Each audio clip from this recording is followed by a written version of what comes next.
I'm gonna make this video however it turns out to be. I can't record it 10 times just because I slip or I say something inappropriate or unnecessary. Just deal with me. I can't be so organized.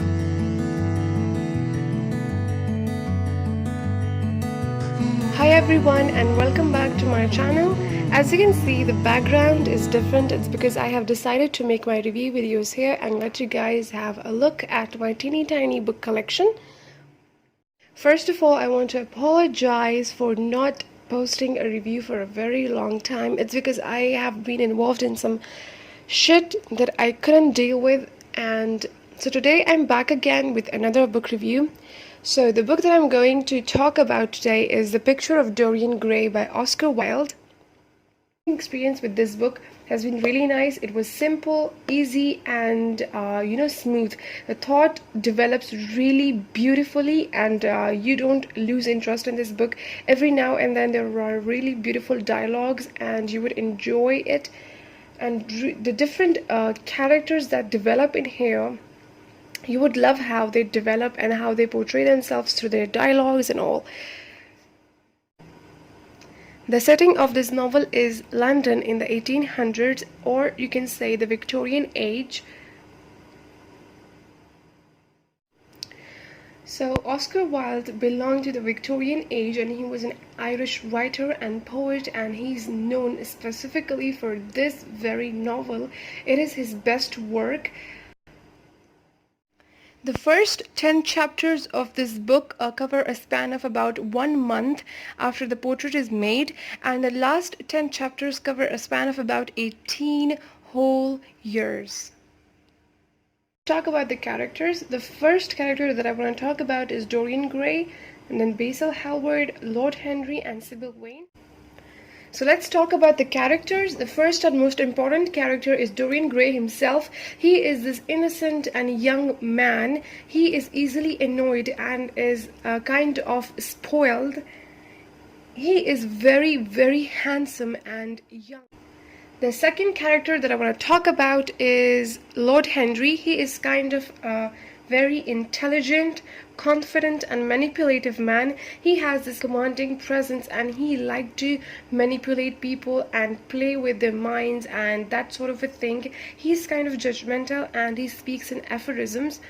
He is also known as the Paradox Prince because whatever he say and whatever he do, they largely contradict. And even the third character that I want to talk about is Basil Hallward. He is a painter and artist, and he has a secretive nature. He do not like telling people about his feelings and his emotions and other things, and he likes to keep things secret.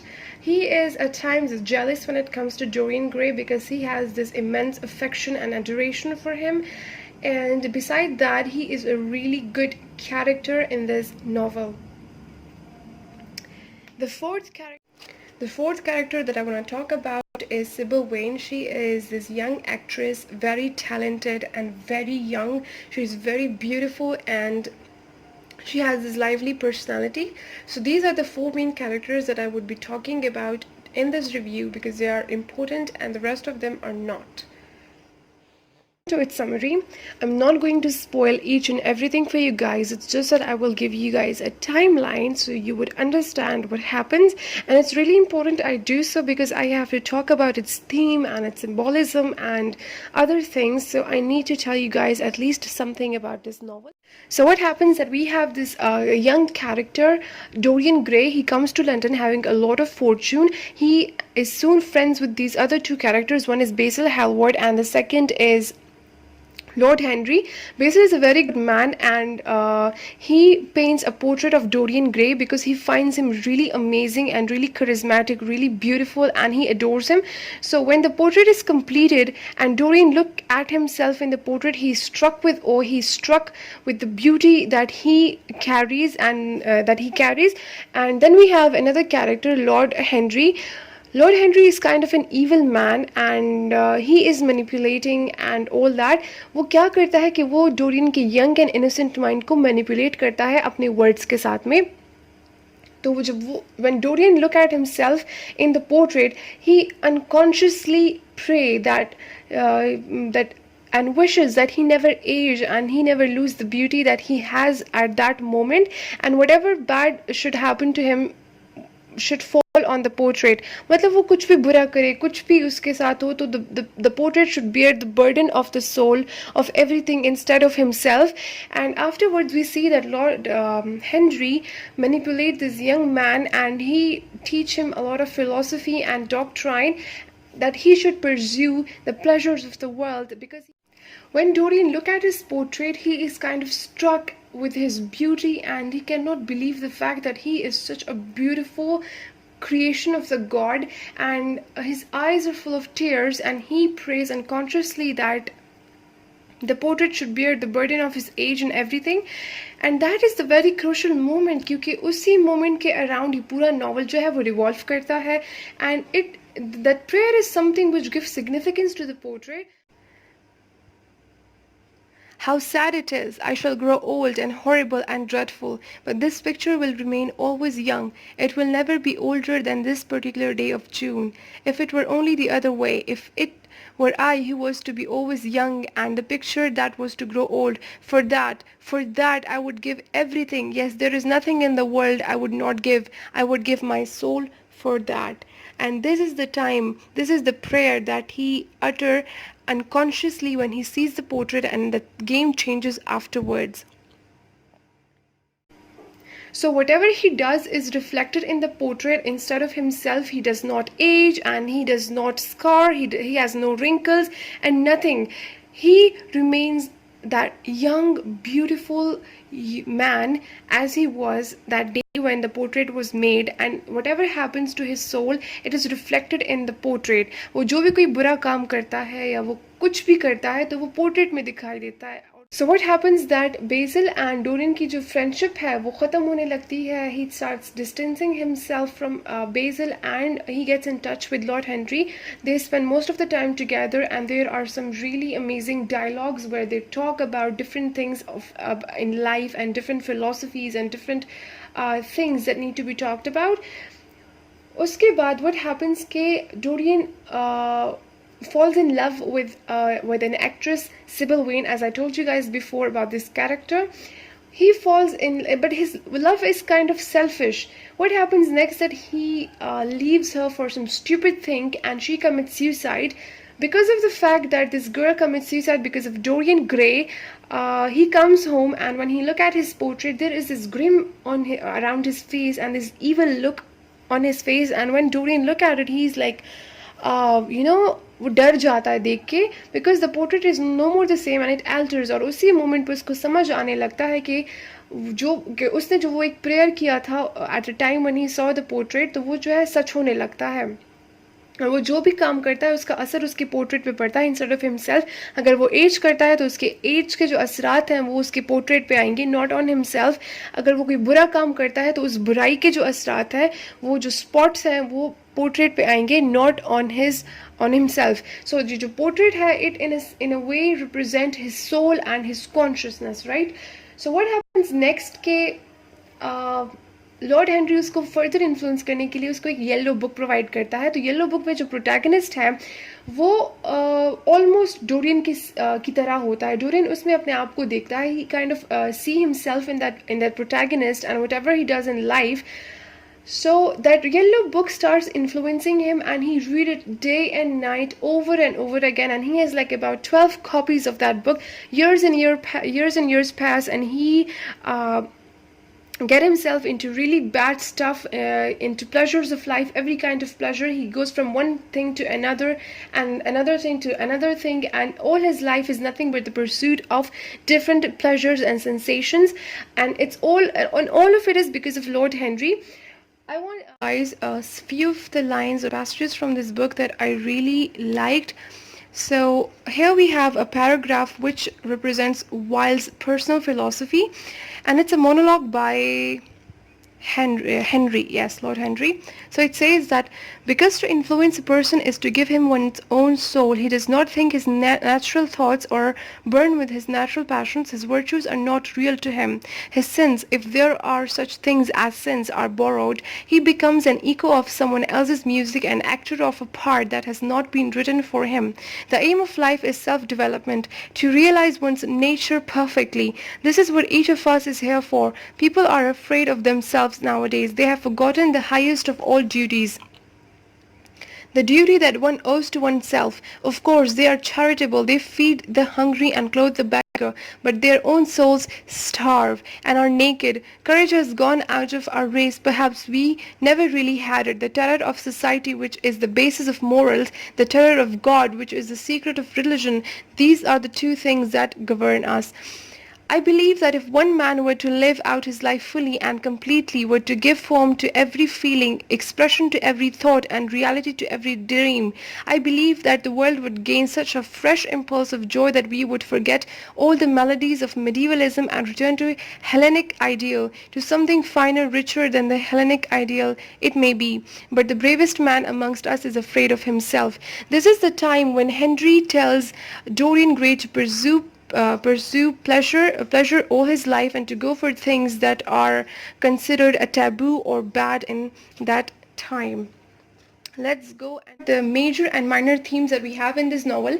The first and most important theme that we have is the Faust theme, जिसमें कि मैंने आपको पहले ही बता दिया कि Faustian जो legend है उसको implement किया जाता है, ठीक है? Here we have Dorian Gray as a Faustian character who sell his soul to the devil, who wishes to sell his soul to the devil for the sake of never-ending beauty and youth, and the same thing happens here. Also, he is in despair, which is a main ingredient in the Faustian theme, and in the end he dies because of that same thing, in despair, and he feels like he cannot be forgiven.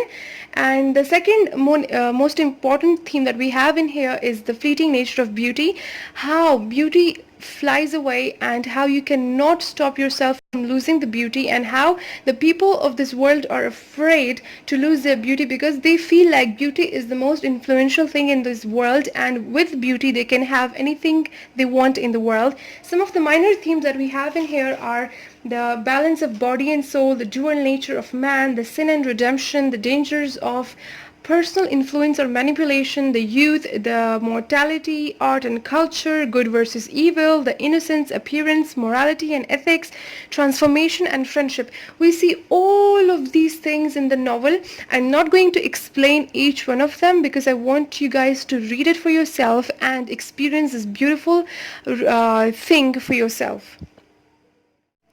If you have already read this novel, then I have to tell you guys about the symbolism. There are 7 major symbols in this novel. The first one is the portrait. It represents his conscious, his soul and his spirit, and whatever he does is represented on the portrait. The second symbol that we have is the yellow book, and this yellow book actually represents Henry's influence over Dorian. Then we have the theater. The theater represents the fantasy world for Dorian. The fourth symbol that we have is the white narcissus, the flower. It represents Dorian's adoration for himself. The fifth symbol that we have is the violin, and the violin represents Henry's manipulation and how Henry plays Dorian like a piano. Then the sixth symbol that we have is the opera. The opera represents the aestheticism, and then we have the seventh symbol, the opium den, which represents the depths of corruption. So these are the major 7 symbols that we have in this novel, and it would give you a deeper understanding if you read it while having all these things and all this information in your mind about these things. It is one of the most important and famous classic book.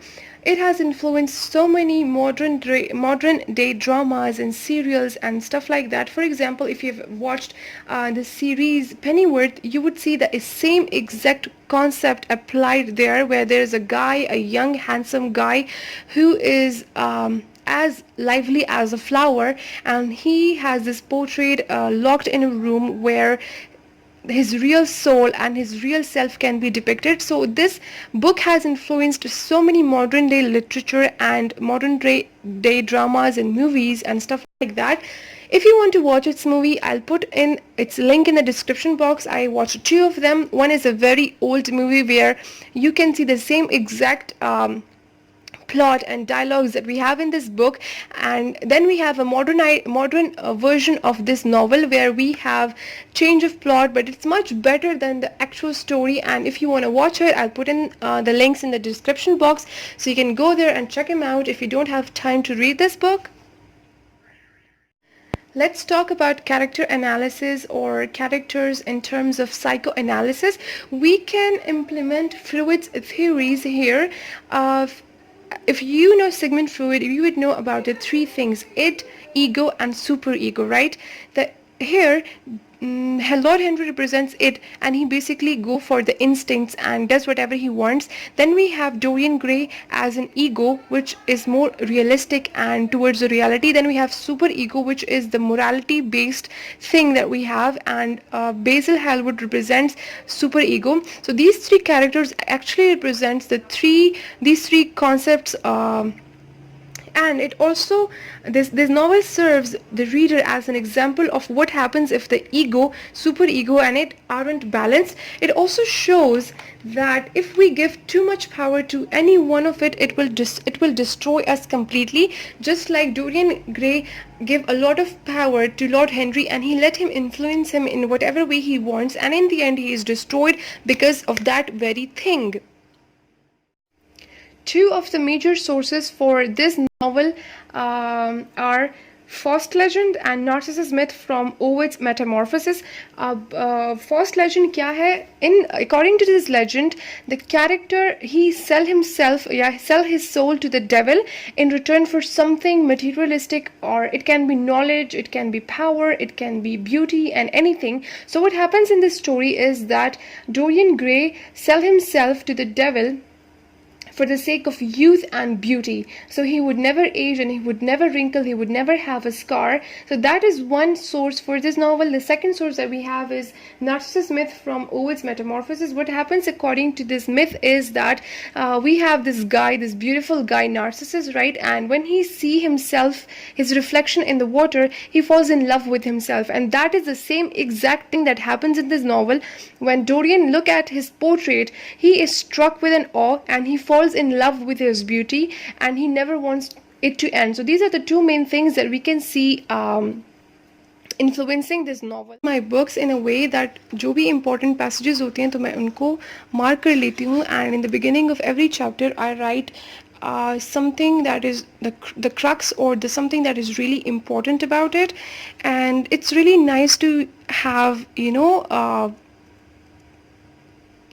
marked your books. Like, look at here I have identified how this novel is a Faustian theme. We see the extreme despair. Those words mean nothing to me. Now here he means that he cannot pray, he cannot redeem himself from all the bad things that he have done. So it's really nice if you annotate your books like this, and when you go through it in general, you would have an idea as to how to read it again. So it has been a really nice read for me.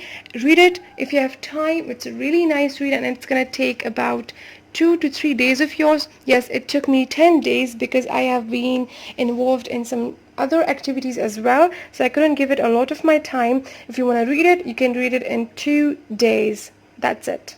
Thank you for today, and I will see you guys next time with another book review, inshallah.